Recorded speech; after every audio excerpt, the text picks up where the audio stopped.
이제 두 번째 주제로 넘어가도록 할게요. 두 번째 주제는 그러면 어떤 경우에 산재 보상이 되는 거냐에 대해서 살펴보겠습니다. 자, 산재, 즉 업무상 재해는 크게 사고 아니면 질병이다 이렇게 나누어 볼 수 있어요. 자, 업무상 사고의 내용을 보시면 작업하다가 난 사고 당연히 산재겠죠. 그런데 여기서 이 업무라는 표현은 작업 그 자체만을 말하지 않는다라는 걸 그 아래에 나와 있는 내용들을 보시면 이해하실 겁니다. 그 사업장의 시설물 등을 이용하다가 발생한 사고도 산재로 보상 대상이 될 수 있고요. 회사 행사에 참가하다가 휴게 시간 중에 아무튼 기타 등등의 업무 관련된, 여기서 업무라는 것은 노동자의 노동력을 사업주의 처분에 맡긴 그 상태, 그 시간, 그 상태에서 발생한 사고, 즉 업무라는 것은 노동자의 노동력을 사용자의 처분에 맡겨 놓은 상태다. 이렇게 이해하실 수 있습니다. 출퇴근 중의 사고는 약간 좀 결이 다르긴 한데 뒤에서 자세하게 말씀을 드릴게요. 또 업무상 질병, 업무상 질병은 업무에 유해인자가 있는 거예요. 해로운 요인이 있는 거죠. 어떤 화학물질, 중금속 이런 것에 중독되었다. 그래서 질병이 생겼다. 그러면 그 물질, 중금속이 유해 요인이 되겠죠.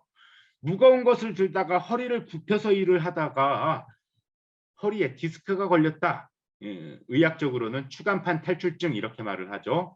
자, 그렇다면 그 허리에 부담을 주는 나쁜 자세, 무거운 중량물 이게 유해 요인이 될 겁니다. 뇌출혈이나 심근경색 같은 이러한 질병에서는 과로나 스트레스가 유해 요인이 될 겁니다. 그 밖에 사고로 부상에 걸렸는데 그것이 원인이 되어서 뭐 염증이 이렇게 악화되었다거나 또는 이제 사고로 쓰러져 계셨다가 뭐 폐렴이 발생했다거나 이런 식으로 발생된 질병도 업무상 질병으로 보상이 될 수 있습니다.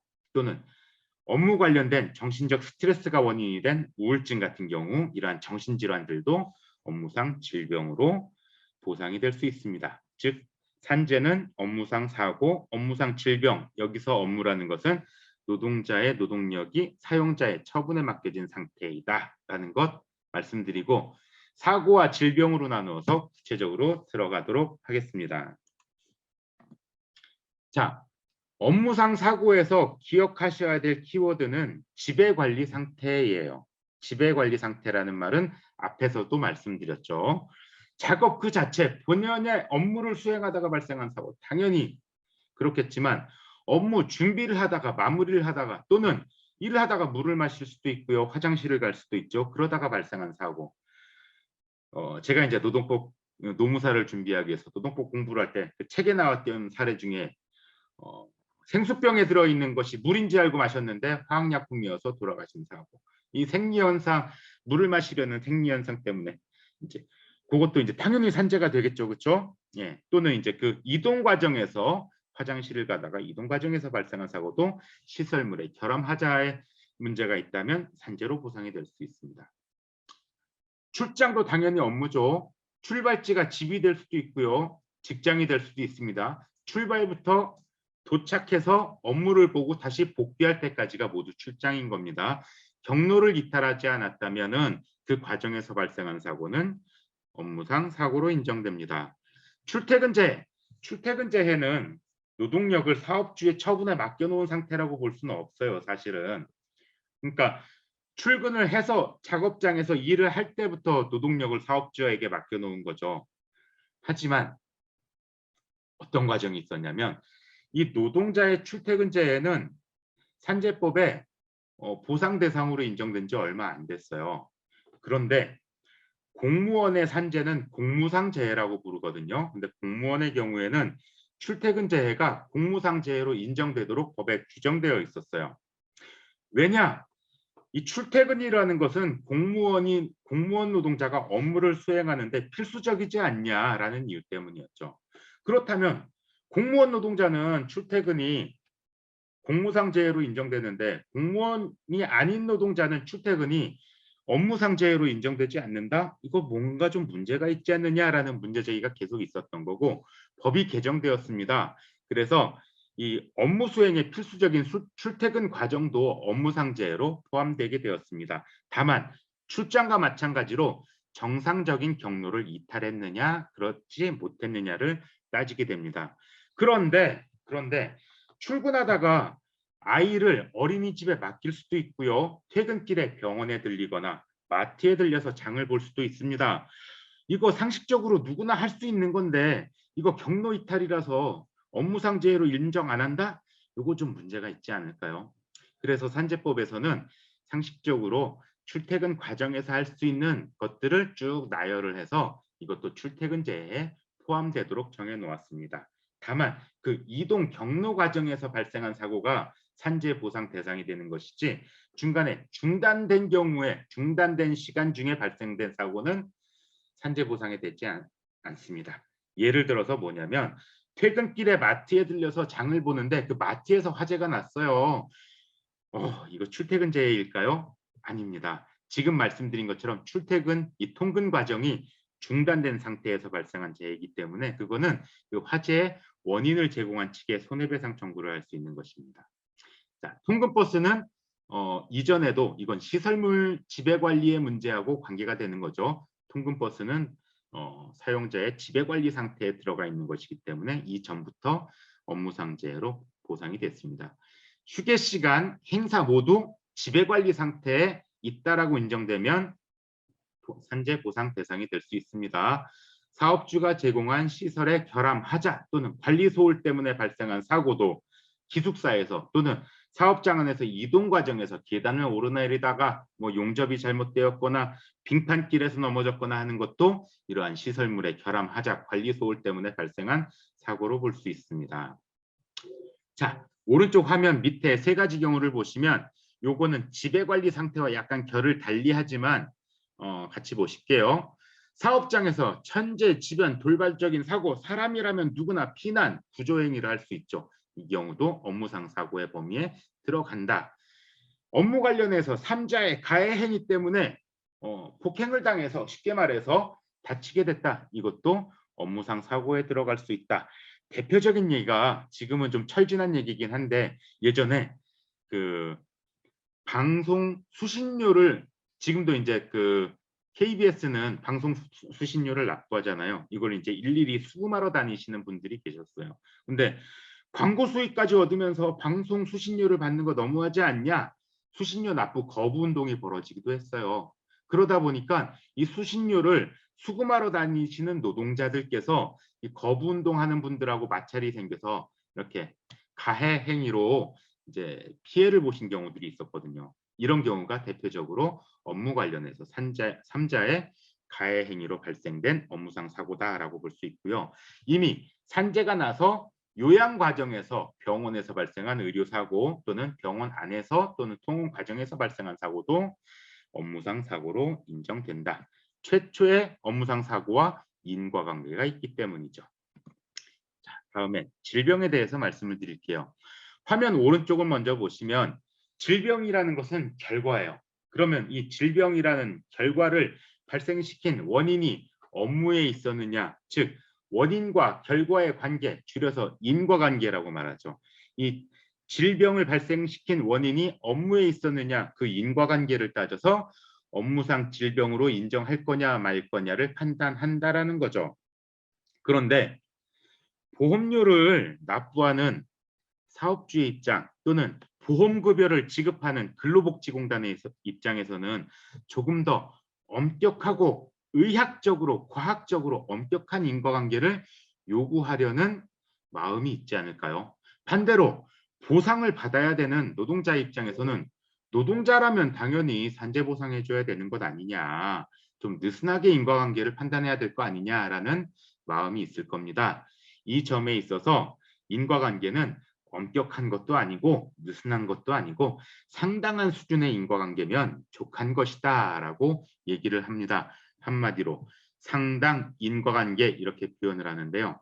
그럼 어떤 경우가 상당 인과관계를 충족시키는 것이냐, 그거는 이제 뒤에서 좀 이따 말씀드릴 거고요. 산재법에 나열되어 있는 업무상 질병의 유형들이 1번부터 12번까지 쭉 있죠. 1번, 2번 그리고 9번, 10번 이거는 이제 질병의 종류예요. 그렇죠? 그리고 3번부터 8번까지는 질병이 발생된 신체의 기관이죠. 그리고 11번, 12번은 질병을 일으킬 수 있는 원인들 이렇게 이제 정해져 있어요. 아무튼 각각 그 어떠한 각각의 원인의 업무와 관련된 원인 때문에 발생한 질병 얼만큼 노출되었을 때 어느 정도 취급했을 때 얼만큼 나빠졌을 때 업무상 질병으로 인정할 거냐 각각의 기준들이 다 구체적으로 정해져 있습니다. 그런데 맨 밑에 보시면 3번 추정의 원칙 이건 뭘까요? 이건 질병도 아니고 원인도 아니고 신체 기관도 아니고 이건 뭘까요? 이 추정의 원칙이라는 건 뭐냐면 방금 전에 보셨던 1번부터 12번까지 정해져 있는 그 기준에 부합하지 않더라도 또는 1번부터 12번까지 정해져 있는 질병에 거기에 나열되어 있는 질병 그 중에 하나가 아니라 하더라도 상당 인과관계를 따져봤더니 이건 업무가 원인이 됐다. 업무가 작용을 했다. 그래서 발생한 질병이다라는 게 인정이 되면 산재로 보상해줘라 라는 원칙을 정한 것을 한마디로 추정의 원칙이다라고 얘기를 하는 거죠. 바꿔 말하면 1번부터 12번의 기준에 해당되면 당연히 산재로 인정되어야 될 것이고 그 기준에 미흡하더라도 상당 인과관계를 따져서 산재로 보상을 받을 수 있다라는 말씀인 겁니다. 자, 정리할게요. 업무상 사고의 키워드는 지배관리 상태라고 말씀드렸고요. 업무상 질병의 키워드는 상당 인과관계다라고 말씀드릴 수 있어요. 상당 인과관계라는 저 법리는 원래 사고든 질병이든 모두 적용되는 거긴 한데 조금 단순하게 표현하기 위해서 기억하기 쉽도록 말씀드리기 위해서 사고는 지배관리 상태, 질병은 상당 인과관계 이렇게 정리한 겁니다. 그리고 사고에 있어서는 시설물의 경우에 결함, 하자 또는 관리상의 소홀한 점이 있었느냐 이런 것도 좀 추가로 기억해 두시면 도움이 되실 거라고 봅니다. 그리고 질병, 상당 인과관계 계속 말이 나오죠. 인과관계를 누가 판단하는데 업무상 질병판정위원회라는 기구가 별도로 만들어져 있습니다. 근로복지공단 업무상 질병판정위원회 여러 지역의 전문가들이 위원으로 위촉되어 있어요. 그래서 각 접수되어 있는 산재 사건별로 7명씩 위원을 구성해서 이것이 상당 인과관계가 인정되느냐 마느냐를 위원회를 통해서 판정을 한다라는 거죠. 이 업무상 질병판정위원회는 줄여서 흔히들 질판위라고 부릅니다. 자, 질판위에 이제 근로복지공단이 사건을 접수해서 조사를 합니다. 조사를 진행해서 보고서를 작성합니다. 그리고 나면 이것은 질병이니까 질판위로 사건을 넘깁니다. 그러면 근로복지공단은 신청인 당사자한테 사건을 질판위로 넘겼습니다라고 문자나 문서로 알려줍니다. 그러면 신청인은 내가 접수한 사건이 질판위로 넘어갔구나. 그런데 혹시 질판위원 중에 우리 회사와 관계 있는 사람이 위원으로 위촉되어 있을 수도 있어요. 전문가들이니까 뭐 자문관계 또는 어떤 사업을 수행하는 그런 이제 위원으로서 또는 전문가로서 이런 사업을 수행하거나 자문을 하거나 이런 역할을 할 수 있잖아요. 그러면 약간 이해관계가 있을 수 있어서 공정성을 기대하기 어려울 수 있으니까 이 중에서 이 사람은 좀 빼주십시오라는 신청을 하실 수 있습니다. 근로복지공단 홈페이지에 들어가시면 질판위 위원들 명단을 지역별로 지역 질판위별로 쭉 명단을 확인하실 수 있거든요. 그래서 혹시라도 그런 우려가 되시는 분들이 이제 한번 확인하시고 재척 기피 신청을 하실 수 있다. 그리고 질판위는 그러면 이 공단으로부터 이관받은 사건에 대해서 또 나름의 보고서를 작성하고 보완할 것들은 보완해서 이제 위원들을 구성해서 심의 일정을 잡습니다. 그러면 심의 일정을 잡으면 5일 늦어도 5일 전까지는 당사자한테 우리가 언제 당신의 사건을 심의합니다라고 그 일정을 알려줍니다. 그러면 그 통보를 받고 나서 당사자는 질판위에 직접 참석을 하셔서 구두 진술을 하실 수가 있어요. 거기에 참석한 위원들이 궁금한 것들을 물어볼 수도 있고요. 미처 주장하지 못했던 부분들을 말씀하실 수도 있습니다. 그리고 난 충분히 다 서류로 또는 동영상으로 다 자료를 제출했으니까 굳이 참석을 하지 않아도 되겠다라고 판단을 하시면 참석을 하지 않으셔도 무방합니다. 하지만 이러한 의견 진술 기회가 있다라는 것만큼은 꼭 기억을 하셔서 나중에 혹시 본인이 또는 주위의 동료분들이 해당자가 되셨을 때에는 한 번쯤 고민을 하시는 것도 필요하다라는 말씀을 드리겠습니다. 자, 계속 상당인과관계 말씀드렸는데 우리 앞에 화면에 보시는 것은 대법원에서 정리한 상당인과관계 개념이고요. 거의 확립됐다라고 볼 수 있는 내용이에요. 일단 인과관계를 반드시 의학적으로 과학적으로 명백하게 입증해야 되는 것은 아니다.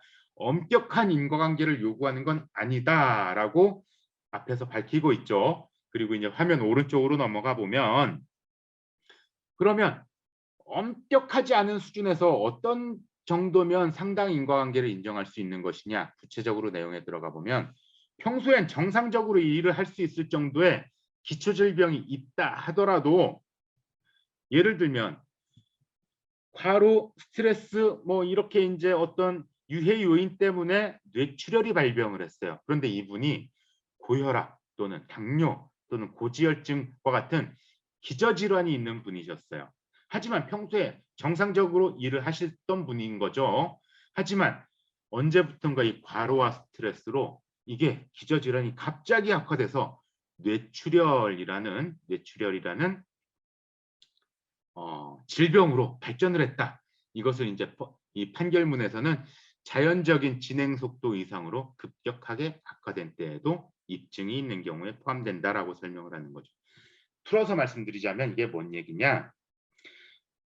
뭐 고혈압 같은 기저질환이 하나의 총알 역할은 할 수 있는 거죠. 즉 총에 총알은 장전되어 있는데 업무가 방아쇠를 당기는 역할을 했다라고 그림을 그려보실 수 있는 거예요. 그래서 업무가 이 작용을 했기 때문에 이게 이제 발사가 된 거죠. 그래서 불행하게도 질병이 생겼다. 또는 요즘 이제 허리 디스크를 예를 들어 말씀드려 볼까요? 학교 생활을 못해도 12년은 합니다. 초중고 하면은요. 거기다 대학교 생활까지 하면 정말 긴 시간 동안 우리는 책상에 앉아 있습니다. 아주 오랜 시간. 그리고 가방을 메고 다니죠.